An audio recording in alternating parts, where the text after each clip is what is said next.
Press के साथी हैं, इनसे हम जानना चाहते हैं। दरअसल बताया जा रहा है कि भाई साहब थे मौके पे उस दिन, तो इनसे हम जानकारी चाहते हैं। भैया क्यों भैया आप हमको नहीं पता है। अरे भाई साहब आप प्रेस के हो कि आप ऐसा आपको बता रहे हैं कि जानकारी है, कुछ तो बता दीजिए कैसे घटना हुई। कौन बोल रहा है? ये भाई साहब बता रहे हैं। उनसे बात करिए ना जो बोल रहे इनसे हैं। मेरी बात हुई, बगल में खुशी फ्लैक्स है, हम इनसे जानने का प्रयास करते हैं ये क्या कुछ हमको बताते हैं कि उस दिन क्या घटना हुई थी। जी भैया ये हमें उस दिन क्या घटना हुई थी, कैसे जो है हमें अच्छा ये हॉस्पिटल बंद हो गया, आपको पता है? भैया हमको ये सब नहीं पता। नहीं पता, FIR दर्ज हुई है, ये हॉस्पिटल सील कर दिया गया। जी ये हमको नहीं पता। इनसे बातचीत करते हैं और जानकारी चाहेंगे क्या कुछ मामला था यहाँ और ये कब से यह हॉस्पिटल चल रहा है। आपको बताते हैं यहाँ आसपास में बैठे लोगों से। भैया ये क्या कुछ मामला था यहाँ उस दिन? भाई साहब उस समय हम यहाँ पर थे ही नहीं, हम थे बम्बई। अब विद्या देवी मछली शहर का ये इकलौता हॉस्पिटल नहीं जो इस तरीके से मानक के विरुद्ध खुला हुआ है, बल्कि बहुत सारे हॉस्पिटल हैं जिन पर कार्रवाइयाँ नहीं की जाती, वो बिल्कुल मानक के विरुद्ध होते हैं। किसी भी प्रकार के सरकारी जो उनके गाइडलाइंस होते हैं उनको फॉलो नहीं करते, इसके बावजूद ये धड़ल्ले से हॉस्पिटल चल रहे हैं। इनके अपने एजेंट होते हैं, 2-5 हज़ार रुपया लेते हैं और उसके बाद इनको पेशेंट मुहैया कराते हैं और फिर इसके बाद इनकी जो मर्जी उन पेशेंट के साथ करते हैं।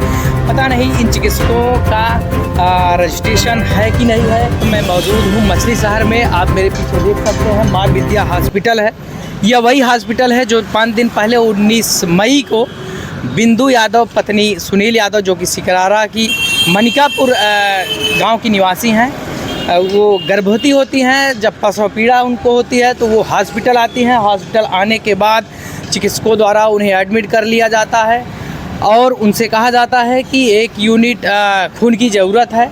और जब मछली शहर में उन्हें खून नहीं मिलता तो वो उन्हें जौनपुर के उजाला हॉस्पिटल भेज दिया जाता है। वहाँ से सुनील यादव अपनी पत्नी के लिए 1 यूनिट खून लेके आते तो ज़रूर हैं, लेकिन बिना उनकी अनुमति के, बिना किसी पेपर पे साइन कराए यहाँ के चिकित्सकों के द्वारा उनकी पत्नी का ऑपरेशन शुरू कर दिया जाता है। और उनके पहुँचते ही यह बताया जाता है कि आपकी पत्नी गंभीर अवस्था में है, इन्हें आपको जो है जौनपुर या कहीं और ले जाना होगा।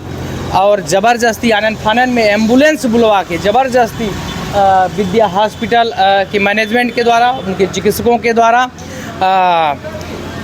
पेशेंट को जो है मृत पेशेंट को, बिंदु देवी तक मर चुकी होती हैं, इसके बाद भी सुनील यादव से बोला जाता है कि आप अपने पत्नी को लेकर जौनपुर जाइए, किसी हॉस्पिटल में वहाँ एडमिट कराइए। वो बेचारे सुनील यादव क्या करते और वे जौनपुर हॉस्पिटल के लिए निकल जाते हैं। इसके बाद वहाँ पहुँचते हैं ईसा हॉस्पिटल में, वहाँ चिकित्सकों के द्वारा बिंदु देवी को मृत बताया जाता है। इसके बाद वो पुनः यहाँ लौट के आते हैं विद्या हॉस्पिटल। तब तक ये आप हॉस्पिटल देख सकते हैं, यहाँ से सारे चिकित्सक, सारे स्टाफ भाग चुके होते हैं, ताला इसमें लग चुका होता है। तो ये स्थिति है यहाँ छोटे छोटे कस्बों में। ये मछली शहर तहसील है, आप समझ सकते हैं किस तरीके से पान की दुकानों की तरह ये हॉस्पिटल खोले गए हैं। यहाँ क्लिनिकल इस्टेब्लिशमेंट एक्ट 2010 के तहत जो मानक बनाए गए हैं उसमें से किसी भी मानक को हॉस्पिटल पूरा नहीं करता, आप देख सकते हैं। और उस मानक के तहत पार्किंग की भी व्यवस्था होती है। बेड के हिसाब से 5 गुना पार्किंग की व्यवस्था होनी चाहिए, यानी कि अगर 10 बेड का हॉस्पिटल है तो 50 गाड़ियों की पार्किंग की व्यवस्था होनी चाहिए। आप देख सकते हैं क्या हालात है यहाँ के। बगल में हार्डवेयर की दुकानें हैं, बगल में पेंट की दुकान है। इस तरीके से किराने की दुकानों की तरह जगह जगह गली मोहल्लों में, चौक चौराहों पर ये प्राइवेट हॉस्पिटल खोल दिए गए हैं। आप देखिए क्या हाल यहाँ का है। ये आपको टीन सेट दिखाई दे रहा है और इधर आप देख सकते हैं इनका मान लीजिए है, कोई पार्किंग की व्यवस्था नहीं है और ताला लगा हुआ है। जिस तरीके से पेशेंट बुलाए जाते हैं, कमीशन के आधार पे 2000-5000 रुपये दे के पेशेंट बुलाए जाते हैं और उनकी जान ले ली जाती है। ये बड़ा दुर्भाग्यपूर्ण है। जिस तरीके से हमारा शासन प्रशासन, विशेष करके CMO जौनपुर, DM जौनपुर, वो लोग अपनी जिम्मेदारियों का निर्वहन ईमानदारी से नहीं करते। जब किसी पेशेंट की जान चली जाती है तब इस तरीके के अस्पतालों पर चाबुक चला जाता है, इनके विरुद्ध FIR दर्ज होता है, मुकदमा कायम किया जाता है और उसके पहले ये मनमाने तरीके से मरीजों का शोषण करते हैं, धनुगाही करते हैं, उनकी जान भी ले लिया करते हैं। जैसा कि आप देख रहे हैं, ये 19 मई का वाक़या है। 11 बजे पेशेंट आता है और 12:30 बजे उसकी जान ले ली जाती है लापरवाही के कारण, चिकित्सकों की घोर लापरवाही के कारण। ये कहीं से आपको ये हॉस्पिटल आपको नज़र आ रहा है, लिखा ज़रूर है, लेकिन आप देख सकते हैं किसी भी मानक को ये हॉस्पिटल पूरा नहीं करता। आप हमारे इस हॉस्पिटल के पास इधर आप देख सकते हैं, ये फ्लैक्स है, उधर जो है हार्डवेयर की दुकानें हैं, कुछ लोग हैं, इनसे बातचीत करते हैं और जानकारी चाहेंगे क्या कुछ मामला था यहाँ और ये कब से यह हॉस्पिटल चल रहा है। आपको बताते हैं यहाँ आसपास में बैठे लोगों से। भैया, ये क्या कुछ मामला था यहाँ उस दिन? भाई साहब उस समय हम यहाँ पर थे ही नहीं, हम थे बम्बई, अभी कल आए हैं। तो कुछ जानकारी आपको मिली कि हॉस्पिटल क्यों बंद है? जानकारी क्या करेंगे हमसे जब कोई वही नहीं है जी, हम क्या करेंगे जानकारी।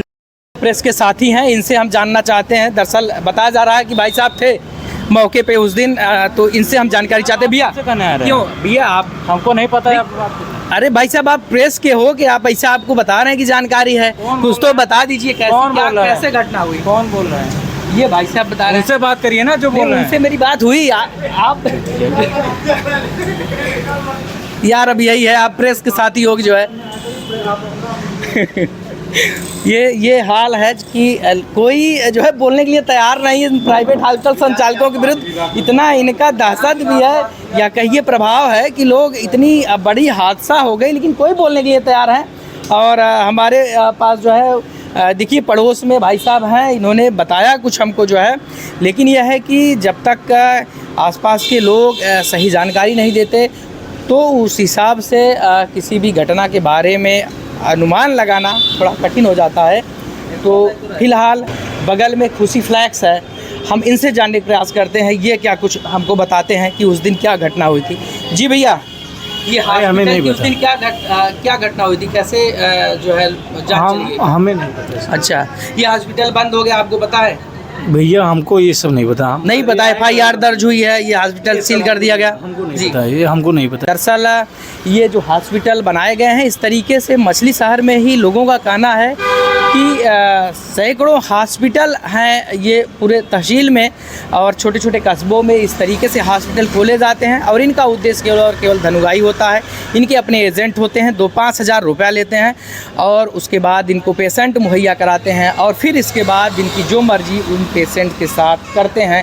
पता नहीं इन चिकित्सकों का रजिस्ट्रेशन है कि नहीं है, इस हॉस्पिटल का पंजीकरण किस तरीके से जो है प्रशासन के द्वारा, CMO के द्वारा कर दिया जाता है, भगवान ही जाने, भगवान ही मालिक हैं ऐसे अधिकारियों का कि जो कि बिना देखे बिना सोचे समझे ऐसे हॉस्पिटल का पंजीकरण करते हैं, जबकि हर 5 साल में रिन्यूअल करना होता है। इसके बावजूद भी बिना मानक के ये हॉस्पिटल है, उसके बावजूद ये चल रहा है।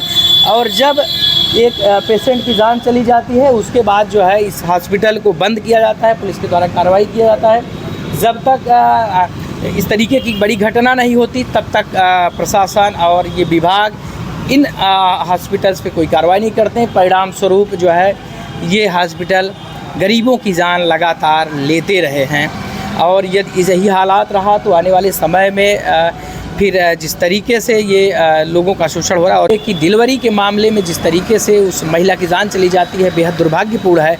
और प्रशासन को, शासन को, CMO जौनपुर और DM जौनपुर को इस तरीके के जितने भी अस्पताल हैं संज्ञान लेकर उसमें कार्रवाई करनी चाहिए, नहीं तो आने वाले समय में इसी तरीके से गरीबों की जान जाती रहेगी और लोग हाथ पे हाथ धरे बैठे रहेंगे। जो हमारी राजनीतिक व्यवस्था है, जो हमारे स्थानीय जनप्रतिनिधि हैं, उनकी भी जिम्मेदारी है कि अधिकारियों पे जो है दबाव बनाएं और इस तरीके के जितने भी फर्जी हॉस्पिटल चलाए जा रहे हैं पान की दुकानों की तरह उन्हें बंद कराया जाए, जिससे आम जन को इस तरीके का जो है सामना ना करना पड़े, उनके जीवन के साथ खिलवाड़ ना हो। बहुत बहुत धन्यवाद। जय हिंद, जय भारत।